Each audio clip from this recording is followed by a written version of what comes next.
Hey, what's up, everybody? It's your boy, Gregory Bloomfield. I hope you're doing well. Listen, I hope you had a great Thursday, and I hope you're having a great week. This is growth. This is a new season. This is something new we're doing here at the Motivation Moments podcast. This is the first time that we're doing a show on Thursday, and we're doing a panel discussion. It's a special night. So we're obviously the theme for this month is domestic violence awareness, but we wanted to give it a special twist. We've been doing individual interviews and conversations, but this time around, this is going to be women's motivation moment.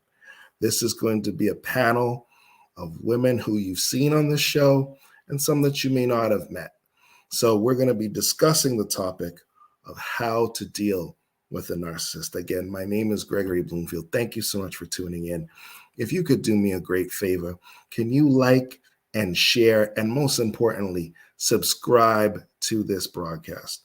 We're on YouTube, we're on Facebook, and I believe tonight this is the first time we're on LinkedIn as well. So share this broadcast. It will bless your life. It will give you good information. And if you have a woman in your household or wherever you're watching, particularly millennials and teenage daughters, they need to hear this information, because I believe that with this information, it may save your life and also will be a blessing to them to avoid some of the pain that some other women have had in terms of dealing with narcissism. So without further ado, I want to tell you something. I'm not going to be the one moderating this. It's going to be my good friend, my big sister, the producer of the Motivation Moments podcast, my good friend, my big sis, Dr. A'londa Kusimo. So if she comes up, hey, how you doing? Hello. Good evening. Good. Yeah, exactly. How you doing today? I'm wonderful. How are you? I'm doing well. See, there really is someone behind the scenes. And I do exist. I does exist. exist. Not only does she produce this show, but she has her own network of shows on the Lonnie B Network. Can you tell us a little bit about the Lonnie B Network before we continue? Sure. Lonnie B & Co. actually was started because I began to produce shows for individuals who had something that they wanted to share to the people, not just within their community, but amongst the masses that were global.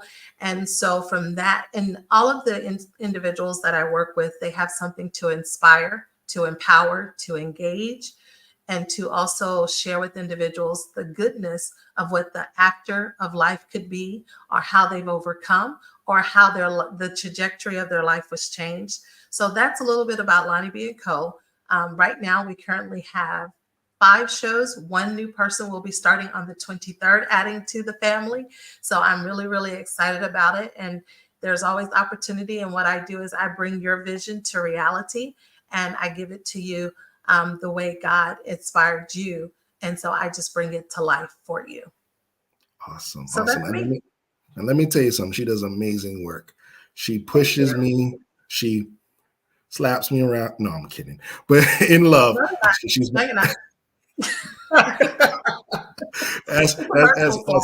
as a big sister. Yeah, it's a tender slap in Jesus' name. But one of the things she does, she's an awesome graphic designer as well. All the flyers that you see, many of you get sick of my posts, but you're like, it's really nice though. So when I'm in your DMs talking about flyers of the show or putting it on Instagram, LinkedIn, Facebook, and in WhatsApp, this is the woman right here who does the wonderful flyers. And if you want to get beautiful flyers for your program, for your church, this is the woman to go to. She has clients all over the world, literally. So she does amazing work. But we have a special night tonight, don't we? Yes, we do. Yeah. And I'm excited. Yes. So Dr. Kusimo is going to be the one moderating today. And we also, I'm just before we bring up the panel today, I just want to let you know that we've been talking about domestic violence awareness, and I know many and all of our guests have been amazing, from Dr. Melissa Tony, from Adenike Johnson to Christine Aguilera, and we'll continue to have quality guests and amazing stories. But I know for some of you, it's going to be a little bit triggering, or you might need to talk to somebody because we're dealing with the tough subject of domestic violence, and not all violence is physical. So I asked a friend of mine who is a therapist, a Christian therapist, and a woman of color, to make her services available if you want to talk to anybody, right? If you want to talk to her, her name is Jessica Kennedy, and she is an entrepreneur, and she has a company called Innovo Life Health. And what we're going to be doing is, while we're doing the broadcast, if you feel that, hey, you know what, there's some areas where I need to work, please call her number right here. And she has a website that you can also go to learn more about her services. So we felt to be responsible if we're dealing with a tough topic. There are people that may need to reach someone, and I know that many of our audience is of color, and they would feel comfortable with speaking with a woman of color in a situation, someone who can relate. So I went to my friend Jessica, and she's willing to talk, and she's licensed in the state of Maryland. So we're not just giving you some church sister who got a whole bunch of bad war stories. She's legit. She got what they say on it. She got paperwork. Yeah. So we She just has wanted receipts, Gregory. She has receipts. receipts She has and paperwork. She got her degrees. Yes, sir. So listen, let's introduce our guest. Enough of me. You're not gonna hear much of me today, but I want to introduce our guest. First of all, I want to introduce her on the panel.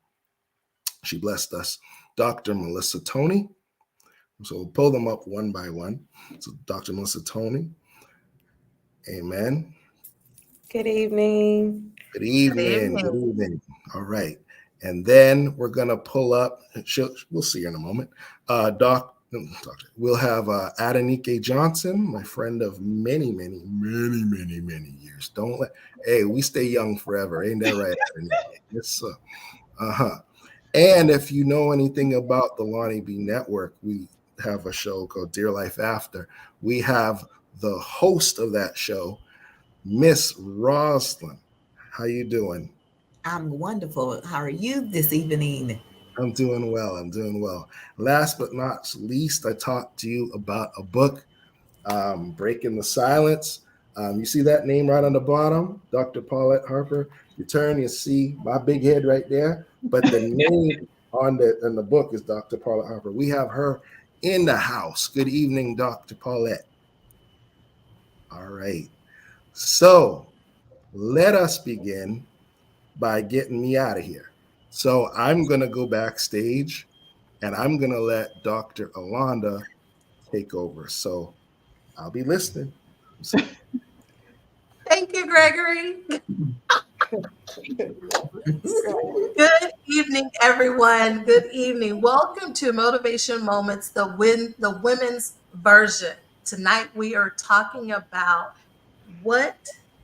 how to deal with the narcissist, how to deal with the narcissist. And so the ladies on this panel tonight each are survivors of domestic violence, and they're going to share with you a little bit about their story, but we're really going to talk about the topic tonight, how to deal with the narcissist. Because so often we think we know the true meaning of a narcissist, but we only know the definition that society gives us. But these ladies tonight are going to give you a different spin on how you actually can identify a narcissist, and if they have encountered one, if that was their situation, or if they know someone who has. But just to talk a little bit about how do you deal with that narcissist? How do you identify it? How do you actually deal with it while you're in it? And how do you actually prepare yourself to walk away from that narcissist? So, ladies, I thank you all tonight for tuning in. It is truly an honor and pleasure to be moderating with you tonight. And to everyone who's out there tuning in tonight, I so thank you, and we celebrate you, and we thank you for tuning in. And as Gregory stated before, please be so kind to go ahead and tag a friend, text a friend, tweet a friend, and ask them to sign in. Now, if they don't, it doesn't matter because there's going to be a replay. So you can always still share it with them. And as Gregory also stated, if there's someone who needs to talk to someone, we'll have the number running across the bottom of the screen. But at the conclusion of the show, we will also put it in the comments, the complete details and information about the individual who you can reach out to for assistance. So thank you. So ladies, now I turn it over to you. I would like for you just to introduce yourselves and tell us a little bit about yourself, and then just a little bit about how you became a survivor. And I would like to go ahead and let's start with Dr. Melissa Tony. All right. Good evening, everyone. My name is Dr. Melissa Tony. I'm also known as the Community Connect. I am the founder of a nonprofit organization called Serving with a Purpose, where we build and implant resource centers inside of schools and districts to provide tangible and intangible resources for students in need to help them academically excel. Um, I am also a domestic violence, I call it an overcomer. I did survive, but I overcame that thing. And so, just a little bit about that. I was in a relationship with someone who literally almost succeeded at taking my life. My throat was cut. I had to receive 17 stitches from one side to the next. And I was also stabbed repeatedly in my arm. And so, as with a lot of domestic overcoming situations, it was a build into, right? The abuse started very subtle and it quickly over time escalated into what I say is the event that overall could have cost me my life. And so, just every day I'm reminded, not just by my scars, but also the experience of just how God kept me and how I overcame that situation.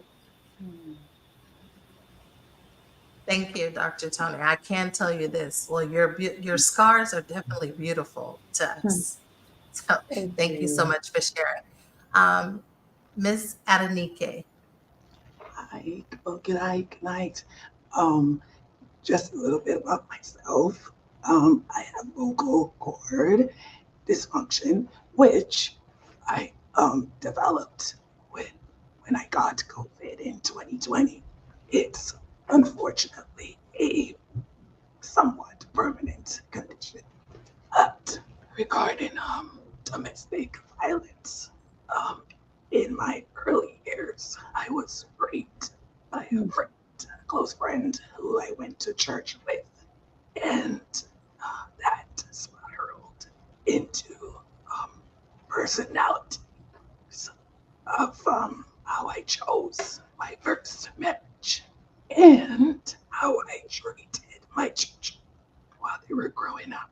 So that's something that I would be heavily discussing for tonight regarding um, recognizing the narcissist in me and how that translated to my parenting style and how I have raised my children. Thank you, Adenike. Yeah. And Roslyn. Good evening. My name is Rosalind Long, and I am the host of a podcast called Dear Life After, where we are trying to impact lives, where people are telling stories, giving their testimonies in regards to their life after. Some people have domestic violence, some people have different types of abuse. You have prison, you have divorce. We have all types of Dear Life After. Uh, and I am also in the process of starting a nonprofit to help women who are returning from federal prison to reenter and reintegrate into society. So I am also a overcomer of domestic violence as Mhm, well. So, and I'm just glad to be here and be able to share. mhm. Thank you, Roslyn. And Dr. Paulette Harper. Good evening, good afternoon, everyone. Thank you so much for having me on. I am Dr. Paulette Harper. I am also known as the Story Activator. I am a self publishing coach to many nonfiction authors. I'm also a TV host of Now Faith Is TV and an award winning author as well. And I'm coming on here to talk about, my spin on domestic violence.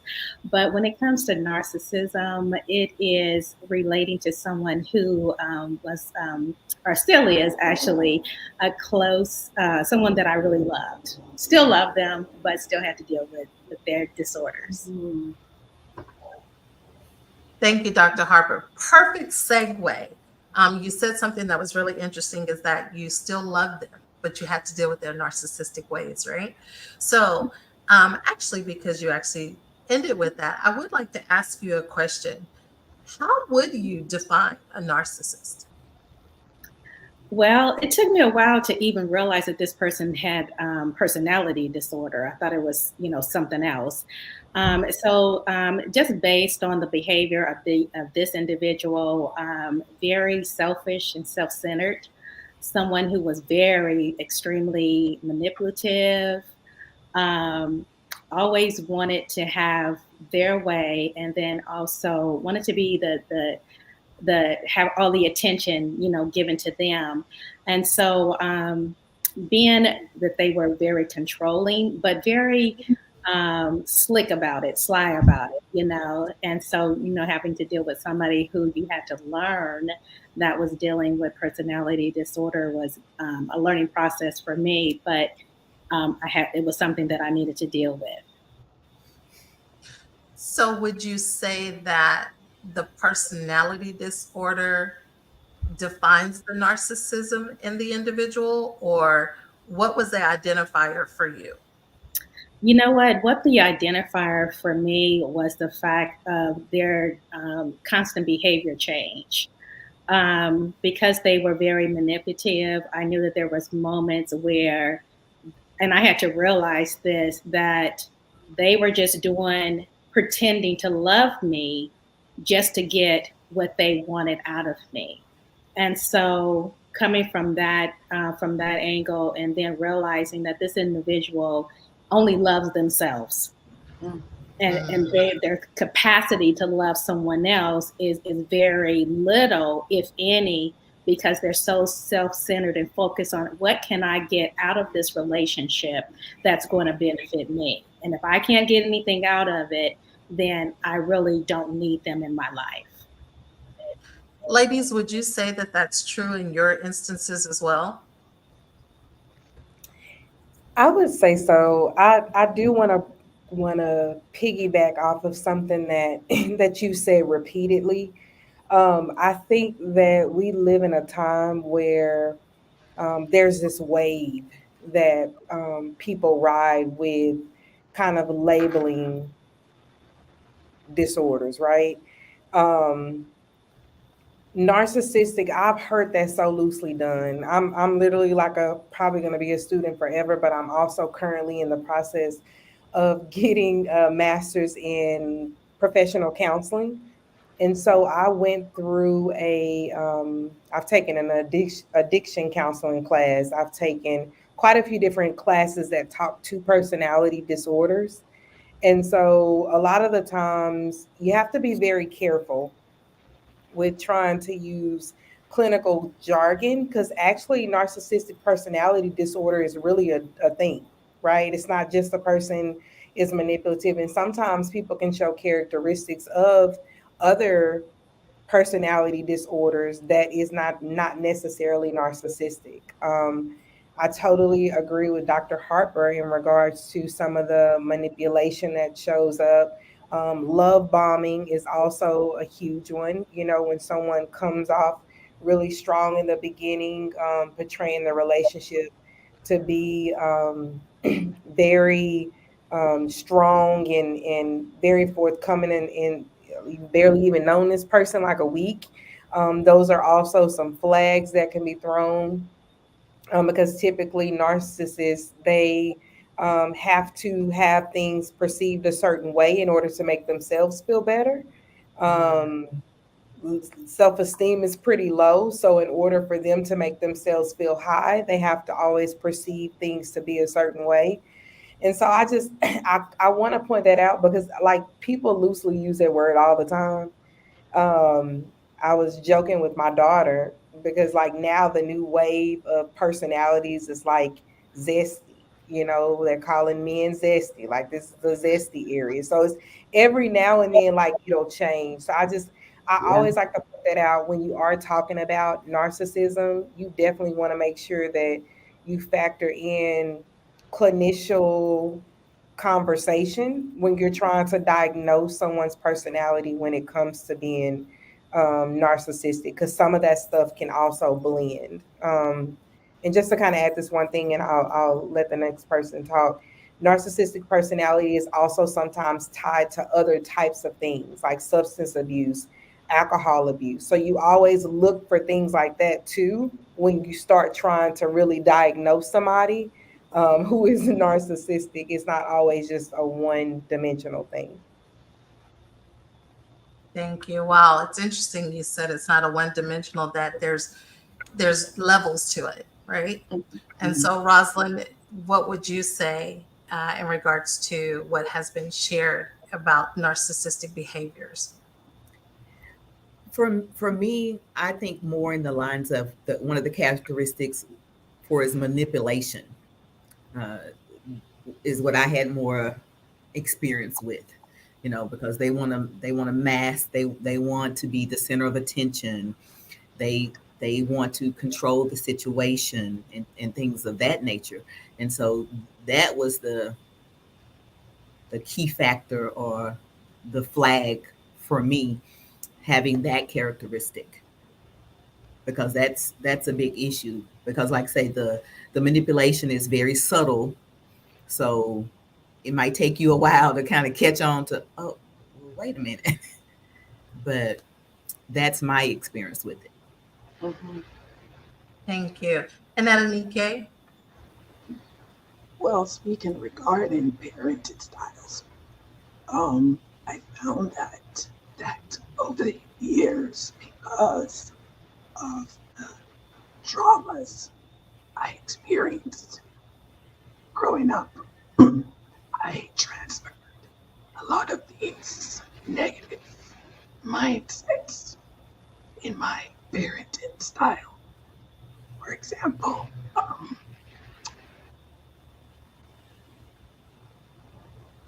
even in friendships where you're gathering with a girlfriend and there's manipulation in the conversation to have the outcome show up a certain way, and the girlfriend will support these type of conversations rather than to come out and say, you know what, I don't think what you're saying is fair to the other person, but instead there's a ride with the conversation. Yeah, yeah, I feel you. And so, with regards to my parenting style, I found that in certain cases, I manipulated children to, get certain outcomes out of them as, they're growing. Like my son, he's 26 now, and I have had to learn to step back and respect his boundaries. Before, it was a matter of it was my way or the highway. And that that type of mindset going into, parenting for, you know, adult life is a negative setup for them personally, in my opinion. And so, I try to focus on the things that I have done to kind of negatively impact the children so that when they do come into relationships with other people, they're able to recognize these behaviors and not continue the cycle that I had started.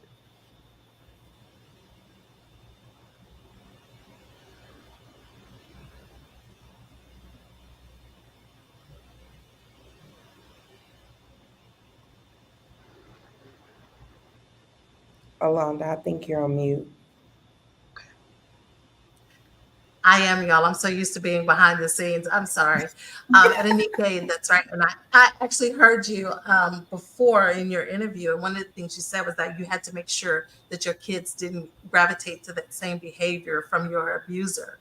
And so when we talk about that, it impacts our family, it impacts us because it impacts the people or affects the people around us. And we don't realize it because sometimes in the midst of us in the middle of that relationship, it actually becomes our normal way of living because of the fear, the intimidation, the manipulation, the deception that that person puts on us, that we don't realize that, wow, this is actually, I've created this as a norm. Watch this. And we get mad and upset because the people around us are trying to tell us different, and we're defending our abuser until one day the light bulb comes on and it says, you know what? Hey, this is not love. This is not care. This is not an individual who has my best welfare and well-being at heart. So when we talk about each of you and what you have gone through, I would like to ask you, Rosalind, what was the hardest and the most difficult of being with a narcissist individual?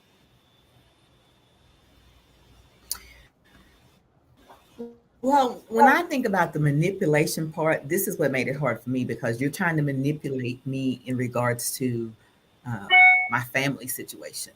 You know, like I know that there was a situation where this guy was just like so jealous of my family. It was like unreal. I mean, like I never experienced anything like that. Like we've always been very, very close, me and my sisters and my mom and my aunt. I mean, and that just like when I say burnt him up, you know, he was like, well, y'all can't move without her saying something. Or I mean, it was just like crazy, crazy, So for me, that was the hardest part because you have this person that you're in this relationship with and that you care about, and then you got your family, and for me, at the end of the day, they're going to be there. My family is going to be there regardless of whatever. As they say, men can go and come. I mean, he wasn't my husband, so I mean, and even if he was, but your family is supposed to be forever. So that was So really you said a hard. key word. Mhm. So that was hard for me. And you said a I key mean, it word. was You just like, said that's suppose. So was there ever a point in that relationship where you actually set your family aside to appease him? I think that in the relationship, trying to appease him, there probably were situations that maybe I kind of pulled back or made adjustments because I'm in this relationship. I wanted to work, but I also got my family and I love them. So yeah, I'm going to say probably not necessarily put aside, but yeah, probably absolutely there were some made some concessions, if you want to call it that, so to speak. Absolutely.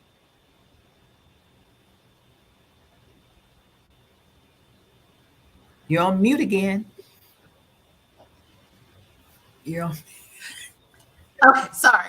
So Rosalind, you all make this so easy for me. So Rosalind just talked about the importance of family. And I know that definitely Dr. Tony, Rosalind, Adenike, Dr. Harper, I'm not sure, but I know that you all have very close relationships with your family. Now, Dr. Tony and Adenike, I do know that you both were in your situations. Your abusers were close to your families. What was that like? Whoever would like to go first. okay if I go? Yeah? Okay. Go ahead, Adenike. Okay.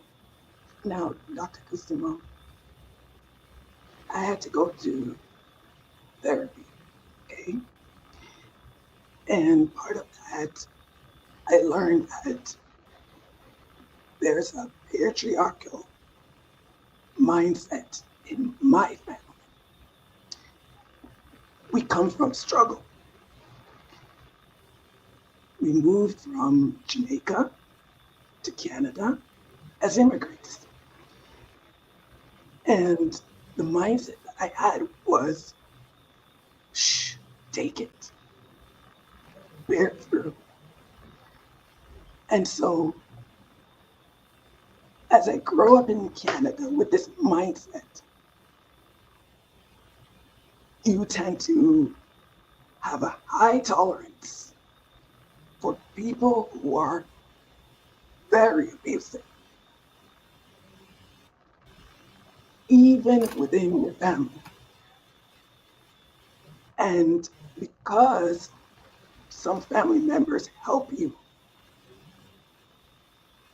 this tie to the acceptance of the help comes with a long string of tolerance. Now, practicing this, you end up being around other people externally outside your family who are mentally abusive, physically abusive. And because you have this high tolerance, you invite them without boundaries. And so was my situation.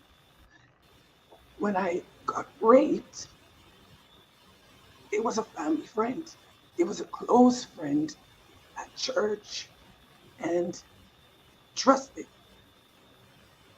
And from that trauma, I was like, how do I get back my power? No one could control me. And it's this mindset that I practiced, that I translated not only in my parenting, but also in a slight way I accepted more abuse unconsciously. And that's how I ended up in my first marriage was mentally abusive. To the point where I moved from Canada to the US from my family and lived in a situation where I was alone. I didn't have no family. I had no friends.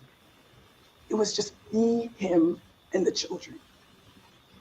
And that was a system that just went downhill fairly quickly. So now here I was pleasing one person and then hiding from the family because now they rescue me. I open up myself to another plethora of abuse. So there's this dynamic where I need to control the outcome and rectify my own personal gain. And with doing so, I internally became somebody who lacked emotional intelligence, who was neglectful to the kids, and who accepted friendships with people who just said, "Oh yeah, you're being abused. You're doing this. Oh, that's horrible. That person is doing to you," rather than correcting me and telling me, "No, you need help. You need therapy." And it's on this journey where I literally had to cut everyone off. My mom, my sister, my friends. It was just me. It was just God and my therapist and a big pillow for tears. And in doing so, I was able to recognize these demons that was just lurking in my 40s, trying to engage with me in my 50s to come. And there was a point where I just had to say, you know what? No, you're not going to join me any further. And it's in doing so that instead of pointing out the perpetrator, I had to look at the practice of these tendencies, like Dr. Sweeney was saying, instead of coming out and saying that's what it is, you have to look at the tendencies that you're practicing that you are going to deliver to the next generation as their own foundation to either build or destroy the next generation. Wow. Dr. Harper, I see you shaking your head. You want to share? Yeah, sure. When you were asking about family dynamics and stuff, so mine wasn't a relationship with a male. This was a female in my family, and so for me, it was once I started learning about what a narcissist was, I began to kind of see the reasons why they were doing certain things. And so for me, it was when I realized who I was dealing with and the spirit behind what I was dealing with. When I decided to remove the individual from, because the person lived with me. And so when I finally decided to remove the individual from my home, that's when I learned about this narcissist supply, and where they go to other people that they know they can manipulate, Wow. And it got to be real deep because the individual did just that, went to my family members and began to lie about me. And they began to project that they were a victim, you know. And so, turned the whole situation around and make them look as though they were the ones that were suffering. And so what ended up happening was my family, because I know that it's a spirit behind it and it's a manipulative spirit, I know that for my family, they were so moved by her and sided with her that it caused a division between me and my family members. And when you have that dynamics where it's somebody that you love, and then they go and lie on you to make them look good and you look bad, and then your family members take their side, that's another level that I got to deal with. And so I had to watch all of that and see all of that and still deal with the people that I love. So for me, it was the fact that I have to deal with somebody that has been in my home, has been in and out of my life, because this is how they operate. And so, and then coming to the grips of, okay, well, I don't have a relationship with this individual anymore. And now they have tainted my relationship with my family. And that has been hard for me to deal with, but yet I have to deal with it because I know that, as I said, the spirit behind it.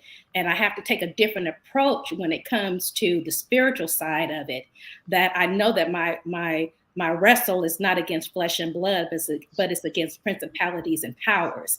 And I know that I have to take a different approach when it comes to dealing with that particular spirit and how I'm going to live my life apart from this individual and my family. Yeah, you have to cut off. And I had to do that. And I did. I had to cut the individual off because I saw, again, another pattern that they were going through, And so when I finally cut them off, that's when they went to my family, So for me to have to live through that, walk through that, but I've just learned that God's grace is sufficient for me. And I've just learned to how to deal with life. And I know how to deal with the individual when and if they come back into my life. Yes.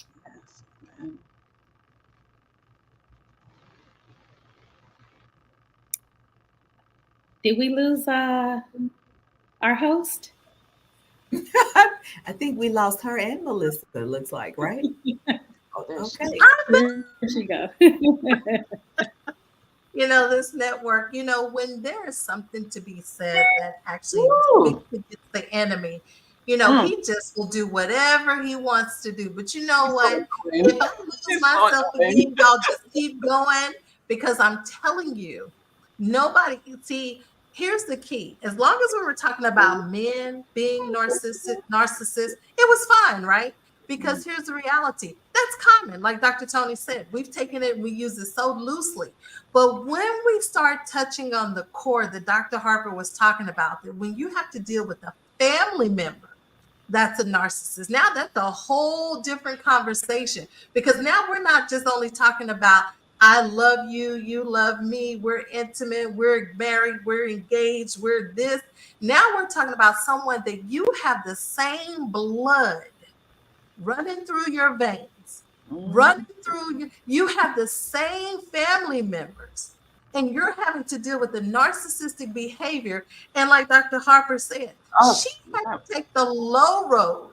She had to take the low road in this situation. She had to be lied on, talked about, you know, probably called everything, lost family members that were close to her, all because of the trick of the enemy that he uses someone in your family to divide you, only to accomplish what he wants. And in the end, the family's raveled. We now have to be restored. How do we restore it? And then leading into my next question, how in these situations, and I'll start with Dr. Tony, how in these situations, at any point, did you say to yourself, it's not me. It's really not me. And then before you could say it's not me, you had to say, what am I doing wrong? What was that like? And ladies, please engage. You don't have to wait for me to call you out. This is the actual conversation, because people really need to hear this, because we don't know the true way to identify a narcissist. Dr. Tony? I'm gonna say this, y'all. Satan was trying to shut me up because I was literally listening, right? And I'm like, okay, when it's my turn, like I was really led by the Holy Spirit to say what you asked, right? And all of a sudden, my whole computer crashed. Um, but I wanted to say, and then I'll move into the question that you just asked me, Dr. Kusimo, is one of the things, just to kind of piggyback on the original question that you asked us not too long ago, um, with the family dynamic and with my abuser being someone who was very familiar with my family dynamics and my family members, he used that to his advantage. So it's kind of like, when you know a lot about an inside situation, you kind of use that to play off on how you want to control. And so, um, even kind of bleeding into the question you're asking now about, like when was I like, am I the problem, or, like it's really not me. Um, Another thing that kind of helped me after the abuse, after a lot of the trauma, because the thing is, once I experienced that narcissistic personality disorder, the physical abuse, and so verbal abuse, it's like I started to attract other forms of abuse after that, and kept running into the same situation. So it wasn't until I went through counseling that a lot of my aha moments started to happen. Um, Originally, when the abuse started and when I encountered the whole narcissistic situations, a lot of it stemmed from some things that I personally were suffering with. I'm the oldest of four. And so in my household, I came from a two-parent household, a Christian household. And so in my family dynamic, I was the oldest, right? So I was the leader, the example setter. And so my parents didn't tell me this particular thing, but a lot of the times growing up, what that translated to me was perfection, right? I felt like I had to be perfect. I had to get it right. I had to, and it wasn't a bad thing that was said to me, but my interpretation kind of led me down a road of people pleasing. Not feeling if I didn't get it right all the way the first time, like I did something wrong. And so when I started to get into intimate relationships, if he got upset, it's like, what did I do to cause it? Like, what did I say? What did I, not understanding that those behaviors just weren't okay.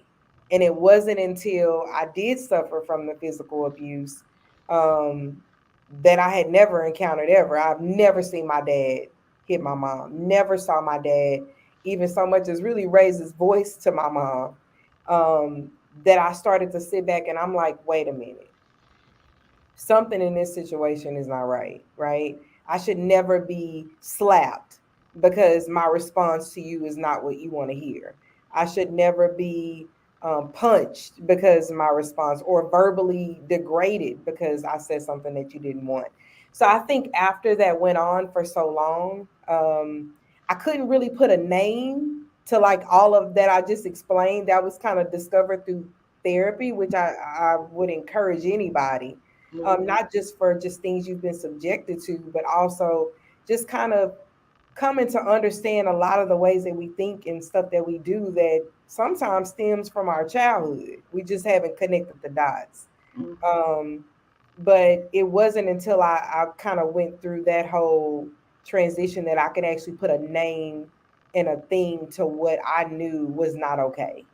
But the whole time, um, I knew it wasn't okay, but again, with struggling from things personally myself, self esteem and just people pleasing and other things, I was questioning originally, like, could I have said that different? Should I have done that? Maybe that made him mad, those type of things. Were definitely thoughts throughout the process. Right. You know, you talked about the process. Rosalind, can you tell us how you escaped your narcissist?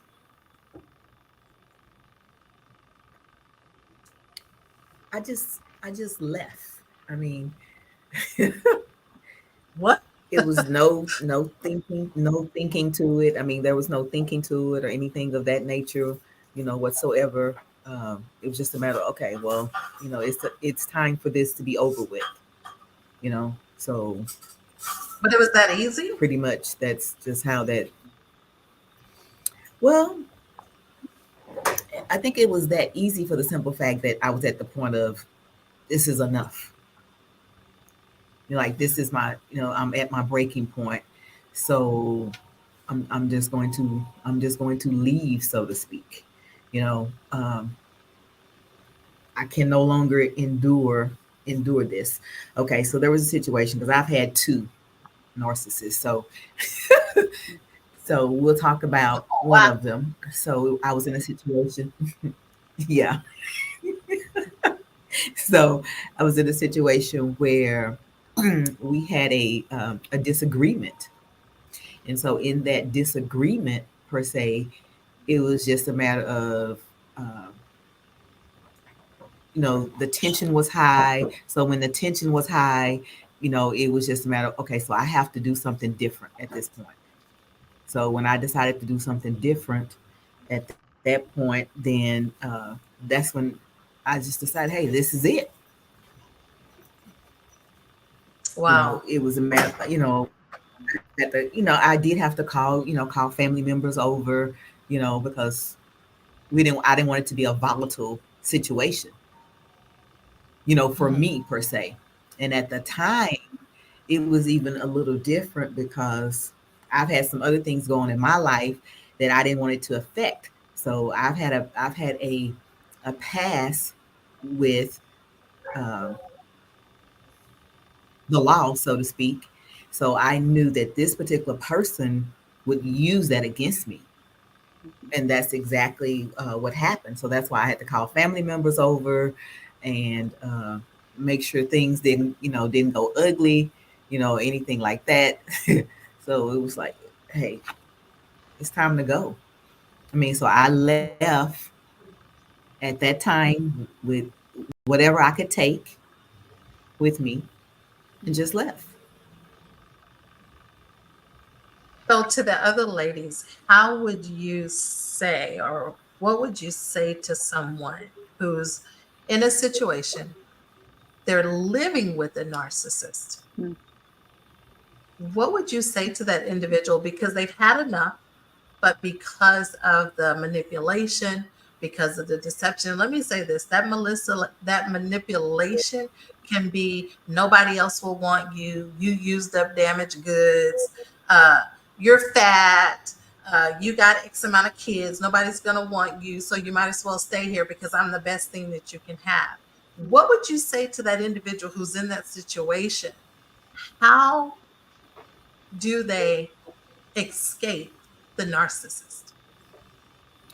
Dr. Kusma, I want to say this too, just a little spin on also the play on emotion. Sometimes they put it on themselves. I know that was one of the things for me, you don't love me, right? If you leave, or, this hurts me. So it was a lot of feeling for myself of like, I don't want to hurt this person, or I don't want to be the person that further causes another drop of something that's going wrong in their life. So it was that guilt tripping also that was spinning around in circles. But unlike Rosalind, which I mean, hey, like that is amazing. I wasn't strong enough to do that. Literally almost losing my life. And I actually, like her, experienced it twice. The second time it ended in complete heartbreak. I was completely devastated when that relationship was over. And I would, my encouragement to someone that's in that situation is to, and it's not always easy, right? I think we encourage therapy a lot, but I know how integral it can be, because sometimes people invest that, they really lean into friends and family. And the reality is, my relationships with friends were destroyed because of those experiences too. That can be a huge weight on someone that's not equipped to handle that, right? They don't know how to direct, how to guide, what to say. They're just kind of like your secret holder, and they're suffering the way you're suffering because there's Yeah. nothing anyone can do about it. And so Mm. my encouragement is always going to be therapy, not because that's a profession that I'm going in, or it's something that I experienced and I saw how it impacted um, what I was experiencing. And it helped me have tools on how to navigate, not only to never experience it again, but also to just be educated on what it looked like. If I could chime in. Thank you. Well, I yeah, have one. I'd like to chime Go in ahead. too on that. Yeah, so you asked about, was it difficult? How do you deal with it? And was it difficult to come to that decision? Because this individual was living with me, it was difficult for me to remove them, to ask them to leave, because there was another little one that was living in my house as well. And so I had to think about the relationship that I knew wasn't going to happen because I decided to remove the other individual. So that was very difficult for me. So that's another layer that I had to deal with, the consequences of my decision, knowing that I had to do it, but also the consequences of it, that this other little person was going to be affected by it as well. And so when I saw that, for this individual, this was something that behavior that they started having early on, like in their 20s. Okay. And so this individual over the years kept developing these, patterns of behavior. And when I finally recognized who I was dealing with, what I was dealing with, and what my life needed to be without this individual, um, those are hard decisions that you got to make, because it's not just you dealing with it; it's other people as well. And so I'm still, after all of these years, still praying and and believing God to turn the situation around in my family, because that is still a something that hovers over my family, because my family don't want to admit their part in it, for being the people that kind of pacified the situation and took a stand against it or against me on it. And so I still have to deal with that. And so, for me, having to come to grips with the consequences of me making a decision like that, but knowing that if I had to do it again, I would still do it the same way. Absolutely. I don't think anyone has any regrets when they come out. Maybe the initial, because it's like the absence of that behavior. Remember, because it became part of your norm, but the absence of that behavior. And then finally, one day you wake up and say, you know what? I'm really free. I'm free of this. We do have one question. Sammy Sam said, hi. Would you say most domestic abusers are narcissists or personality disorder?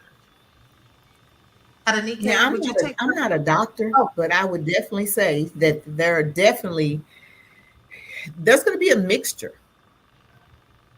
because there's something definitely going wrong with an abuser, so to speak, within them, because they're going to have issues in regards to whether they have suffered some type of childhood trauma in regards to that they've been dealing with, whether that was seeing parents deal with domestic violence, or other things that has happened to them in their life. I don't think that somebody just woke up one day and said, oh, this is how I want to be. You know, there are underlying things that have happened to them, definitely not making any excuses for them. but I do think that there are things that when you sit back and reflect, like after you're out of a situation and you can think clearly, then you kind of evaluate. Well, at least for me, I try to reevaluate and look at the situation. Okay, so what were the flags? What did I know in regards to this, to their family dynamics, to their childhood, to things that has happened to them or didn't happen to them. And then you can kind of piece together. Not again, I'm not a professional in regards to a therapist or something of that nature, but still, knowing so you can recognize those things and know when you move forward in your life in other relationships what to look for. And Yes. again, and wow. that's just my opinion about it. Um, Within my first marriage, my mother-in-law was, she had narcissistic tendencies. Let me explain. She didn't like that her son married me, and so took me aside and said, if I had all the power, I would have him divorce you. So, first thing is, step back and understand that I cannot love my neighbor as I love myself if I do not learn to love myself. And when you take a perspective of self-compassion, now you can say, okay, what situation am I in? Because I was in the US, my family wasn't with me. Um, my husband didn't love me at the time when we were married, and his mother didn't like me. So here I was in a very toxic situation and trying to cope. And these things, going through that, divorce at the time, I carried it further with me without showing myself self-compassion, and so you end up dealing with people that gaslight you, and something is wrong. They're like, well, maybe you're just making it up. Maybe it's in your head. When you're intelligent, you understand what's happening. And here you are practicing emotional neglect, not only to yourself, but to your children. You need to step back, look at the person that you're with, and say, okay, God, I know you want me to love them, but this is destroying my capability to show and bear the fruit of the Spirit. And when I started approaching life in that manner, things started to unfold in the sense where, okay, how do I bear the fruit of the Spirit? How do I love? How do I experience these things? And so you go and you get the tools you need to build up the self so that you can love and show yourself compassion so that it can spill onto other people. And as it spills and they're not soaking up the spill, a different dynamic kicks in now where, okay, because the thing is that you cannot change people. You cannot control people. You cannot. When my son told me, Mom, no, he told me no to something else. And normally I'll be like, well, I try to use my little emotion, my little manipulation, and mommy, and I suffered and I went through this and breastfed. No, this is my boundary, Mom. You need to respect it. You know what? I had to respect it. And so I want to encourage women that we're coming into being mother-in-laws soon. Our kids are going to marry other people. How are you going to treat them? How are you going to interact with their families that they integrate with? And that's why you have to come here to focus on you and do some inner work. Let the Holy Spirit work on you, because now, once I did the work, Dr. Kusimo, I'm telling you, it was purifying in the sense where my eyes were open and the boundaries started to fall into place. And love that I had for myself set up these parameters where you start seeing not sheep, but wolves.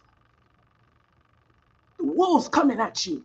So because your eyes are open, because the Holy Spirit is now feeding you with discernment, because you took the time to learn to see and focus on your own personality, the things that you need to heal within, so that you can now love your neighbor as you love yourself. When my daughter gets a boyfriend, I want her to see him as God sees him first. And it's important to see, is this a wolf or a sheep?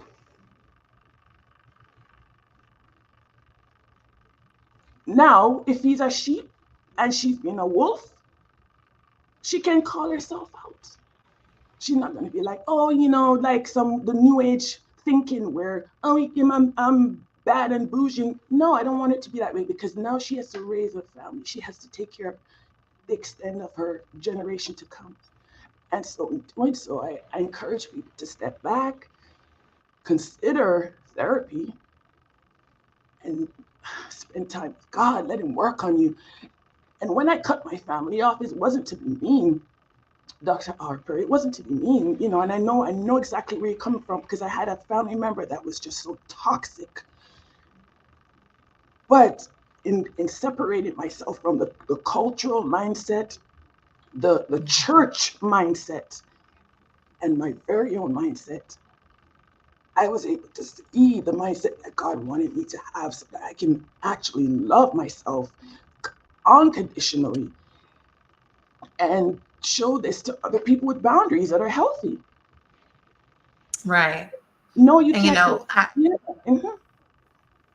I remember when Gregory interviewed you, one of the things you said is that you actually love the person you are, and now you can be a mother and not a monster. And that's, those are powerful words, because we don't realize, because we're so engulfed in those situations, that we can't hear the outside noise that's trying to save us.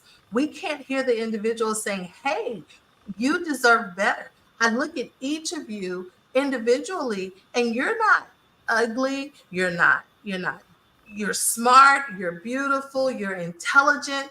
And it's like, when I see you, it's like, what goes in the back of the mind of a woman who's in that situation, to say, how did you get there? right? So, but now that when you were there, everything was stripped of you. Your confidence, your tenacity, your zeal for life. It is actually stripped from you. So again, to that lady who's in this situation, how do you actually, what words, Dr. Harper, would you say to that woman who's watching now, who's saying, I am in this situation. I'm really having to sneak to watch this because I'm in fear that he will think that it's going to be a trigger if he catches me watching it. What do you say to that woman who wants to get out, but she's suffocating and she can't even come up for enough air to even muster up the strength to get out? Yeah, what I would say to her and anybody listening, that you are worth it. You really are worth investing in yourself to remove yourself from the situation, because there is really something better and greater that God wants for you. And you have to realize that, one, you're not the problem. It's the individual and how they perceive and how they see themselves and how they want to invoke that upon you. But you, as an individual who is the victim of it, you have to realize that you're worth removing yourself from it, because your life can be so much better without the toxic environment that you're in. And the mindset has to be there. You have to have a mindset shift, knowing that God wants better for you. You are worth so much more. And that there is something else that God, or someone else that God wants you to be with. But you have to become a better version of yourself in this whole process. So that's what I would say. Learn, remove yourself from it, realize that you're worth so much more, and that there is a better version of you that needs to come out. Absolutely. Thank you. And Rosalind? Absolutely know that you are enough. You don't need someone to validate you. So, that manipulation about, you're not this, you're not that, maybe they're saying you're not anything without me, so to speak. You know, take some time, get with God, and know that, love yourself. I think that so often, I think that was probably the hard part, for me, is just knowing that I didn't love myself enough at the time, you know. So just, love on you. Know that you're loved. And like she said, I mean, you're worth it. So you have to love you enough to go ahead and do something different. It's easier said than done, but it is definitely worth it. You are definitely enough to do that. And it is with you. I mean, definitely seek help. I mean, and I know in our culture, therapy is a taboo, so to speak, still, um, Right. but that's why, hopefully, you would have, you know, a pastor or someone who would at least, start you and point you in the right direction, to be able to help you and lead you and guide you. Um, that would be a good starting point as well, you know. Thank you. And Dr. Tony?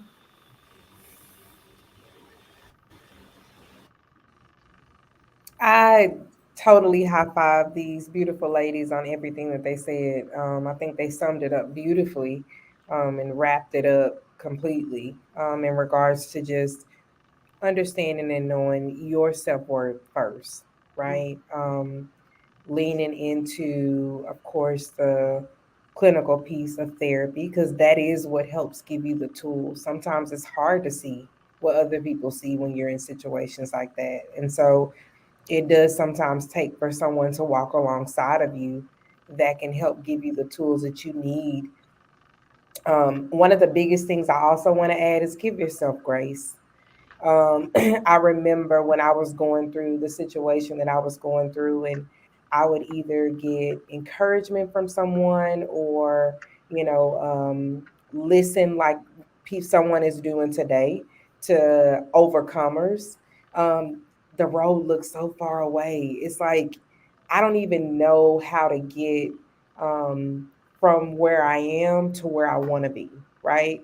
And you beat yourself up about that because it just looks like you're not going to be able to do it. And so grace is definitely a word that I would say put on the forefront. I think that it's going to continue to, it's going to take time to get to a place of healing and get to a place where you do recognize and see what other people see and what other people say about you. And then, of course, the part about just seeking God, He knows where we are. And the beauty about our relationship with him is that he meets us right where we are, even if that's in the toughest places. And so, no matter the decision of staying or going back and forth, um, God will never give up on us. And he will constantly bring people in our lives. He will constantly um, wrap us around so many different things that helps get us to a better situation. We just have to constantly be open to receive that. So that's my biggest takeaway is grace, because it is literally a journey. It does not happen overnight. It is definitely transformative. So it takes time. Thank you. Ladies, time has come already. We have 5 minutes before Mr. Gregory comes back up and actually gives his closing remarks. Look, I almost said closing benediction. But anyway, I want to say thank you to you ladies. It is truly an honor and a pleasure to actually be able to moderate for you, to hear your story. To anyone who's watching, if you have not heard these ladies' stories, you definitely can go to their social media pages, as well as to Gregory's Motivation Moments on YouTube channel. You can actually see Adenike's interview. You can see Dr. Tony's, and then you actually can hold on, and in a couple of weeks, you'll actually get to hear from Dr. Paulette Harper. And then if you want to hear about Rosalind's story, you actually can go to the Dear Life Active. So since Rosalind is actually she's a panel guest, and she has not, wasn't one selected this year to be on Motivation Moments. She's probably going to choke me in the end, but I want to ask Rosalind, and I think she knows where I'm going. Rosalind, it's something that we do on her show, and I would like for her to speak to everyone who's watching today and tell them a dear life after. Yes, I'm going to kill her later, of course.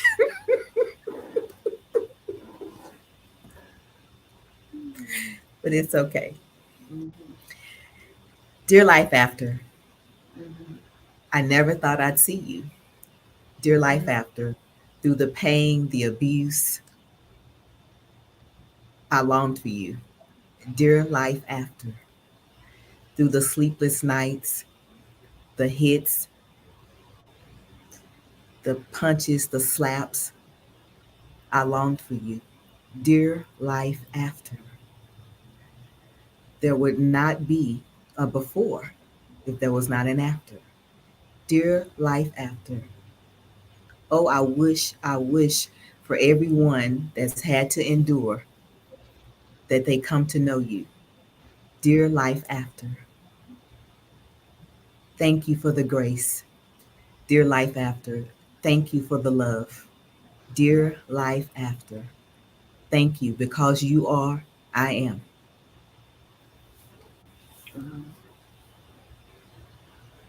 Thank you. Dear life after, because I am. And the beauty of it is that I look at you all and I see your smiles and I see your glow. So that means that your life is just moving forward, it's pressing forward. Doesn't mean that you forget your past, it doesn't. But it is exactly that. It's your past. A friend of mine said this, that the reason there's a rearview mirror is because you see it, but as you're going forward, it goes further and further and further away from you. And that further and further away from you restores who you are, helps you renew you to who you were before that object was even in the rearview mirror. And more importantly, is that it teaches you that you're walking in the faith of forgiveness and you're walking in the faith towards your fulfillment of what the Lord Jesus Christ has for you. Ladies, it has truly, truly been an honor to sit amongst the dais with you ladies. And to everyone who tuned in, to everyone who chimed in, if you have any questions, if you have any comments for the ladies, they will actually go in and put comments and put their information. Some of their information we will put in, but I know each and every last one of these ladies are available because every last one of them are actually coaches also. So they're available. So for those who are watching and you felt that you could not say anything or you didn't have the strength to say anything, reach out to them individually. They will share with you. They will, and I will tell you, just because you're sitting there thinking that they haven't gone through what you've gone through, I promise you, I know 3 of their stories. They've gone through probably something that I know that I could never survive, or I would still be on couch therapy, trying to work my way through it. So, ladies, again, I thank you. I commend you, and I cannot wait to see what God has for you in the near future, because I know that the favor is upon each and every one of your lives. So now we're going to bring back none other, the host of Motivation Moments, the women's session, Mr. Gregory Bloomfield. You know, when you hear wisdom like that, you don't clap, you step.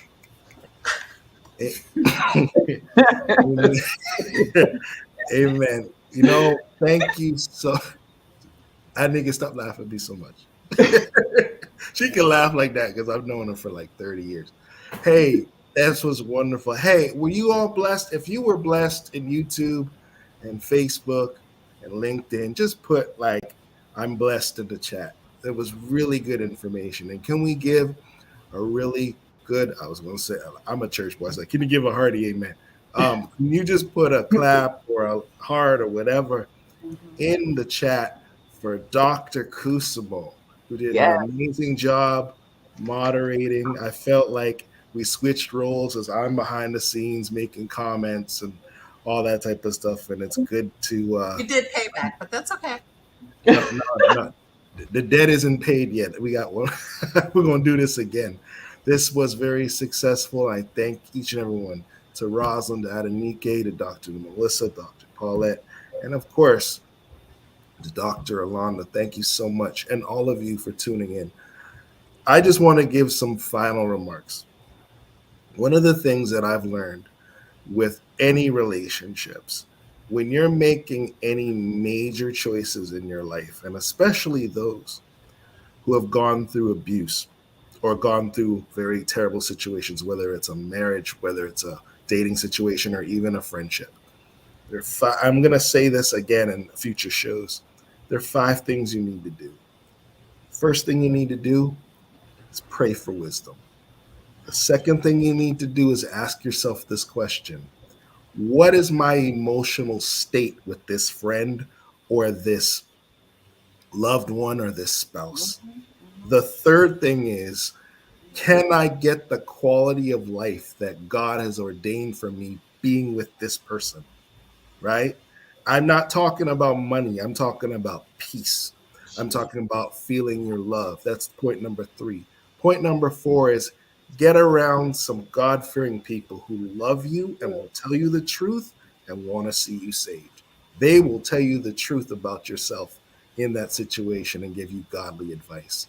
And point number 5, as I started with point number 1, is to pray for the right decision. And in that, you will make the right choice over your life. I am going to say this again in future episodes, and that's a segue to what the future episodes are. Next week, or this coming Sunday, we know that we've been dealing with we have women guests, with female guests talking about their stories of domestic violence. But did you know that men also suffer from domestic violence as well? So on the 26th of October at 8 p.m. We're going to do this again, but this time with men. And the title is Men Can Be Abused Too. So we don't talk about this a lot, and we're going to talk about it. We're going to deal with the tough conversations.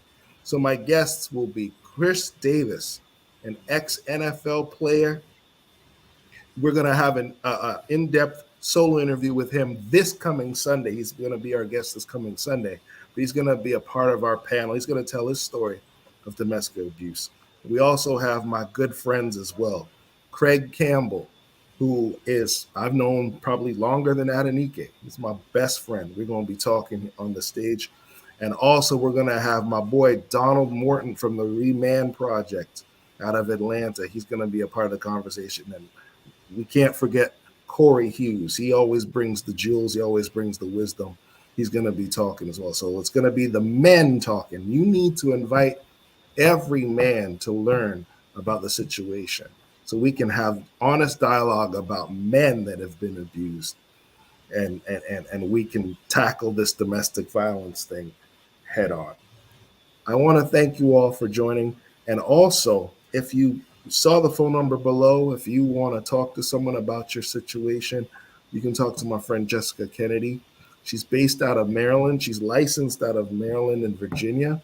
But, therapists know therapists. She can help you in your state get to the right therapist or the right person that can give you the resources that you need. And that's something that we really pride ourselves in this podcast, not just people talking about their problems and hearing their stories, but giving you solutions and strategies to help you with your situation.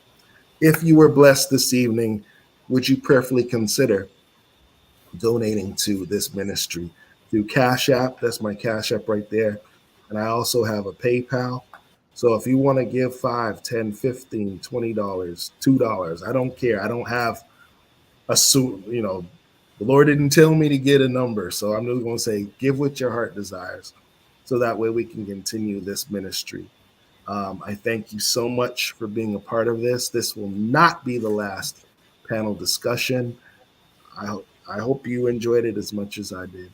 So with that being said, thank you for tuning in.